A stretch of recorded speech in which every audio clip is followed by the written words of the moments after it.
Hey, 3 quick things I'm going to focus on so you can get back to work after this video. The need for rapid scaling, the growing focus of video, and the need for presence cues. If you're wondering how unified communications has been impacted in a post-COVID world, stick around. I'll get to the point. You'll be back before you're done sipping.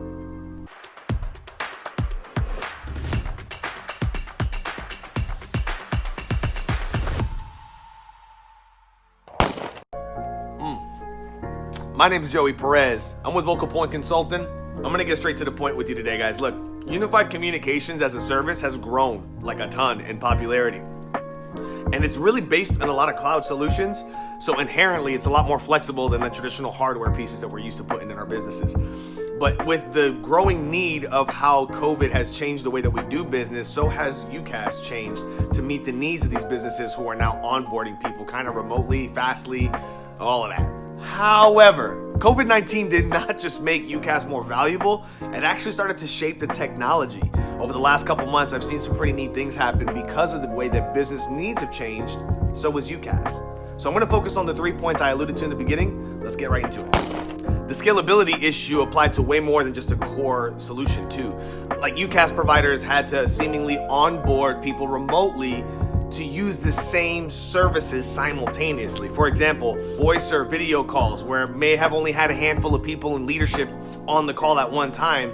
Now we have dozens of people using the same video service at the same time. As a result, COVID-19 is gonna impact the future of UCaaS and other as-a-service offerings on the scalability front. Because look, providers got put into this pinch, and based off of the IntelliSense event that I went to last week called Channel Connect, great job guys, by the way.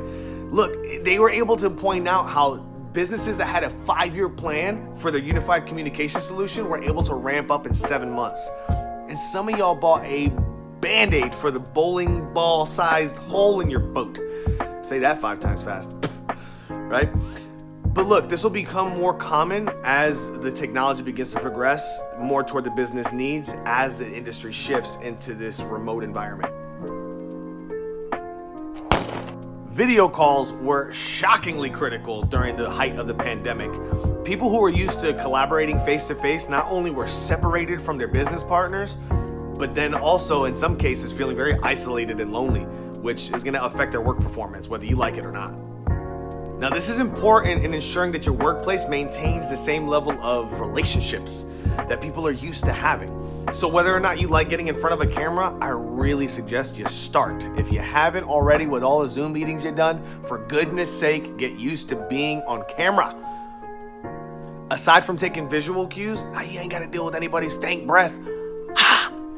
And a quick point to my leaders out there, you may not be the most comfortable on camera and delegate that dealing with customers to your employees, but I want to encourage you, shoot a couple personalized videos to your guys internally.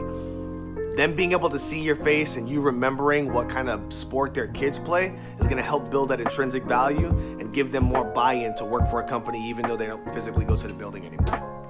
All right, numero 3, presence cues. This is very simple. Stick with me, I'll get you out of here in the next minute. Look, presence cues are what we used to be able to do walking by somebody's desk and asking for the moment of their time so that we can finish collaborating for the project we're working on. And nobody likes feeling like they're getting ignored. What's happened in this season is we've realized how I could shoot a message to you on the instant messenger internally, but you've been living in your inbox and the messenger isn't open because it's banging all day from other people. Give yourself the opportunity to take account to this because it's not a KPI we normally measure, but if it's gonna affect morale in a way that negatively impacts the culture of your business, it's worth taking a note. So look, COVID is something that nobody really expected in their disaster recovery plan, but it is something that we all learned from quite a bit. How quickly we can switch up how we do business and maintain the level of service that our customers expect from us, the way that we communicate internally, and for our providers to be able to really meet the demands when they're under a high amount of pressure. Well, hey, you don't got to take my word for it. It's just advice. But nothing says you're getting the job done like drinking your cold cup of coffee. Get back to work.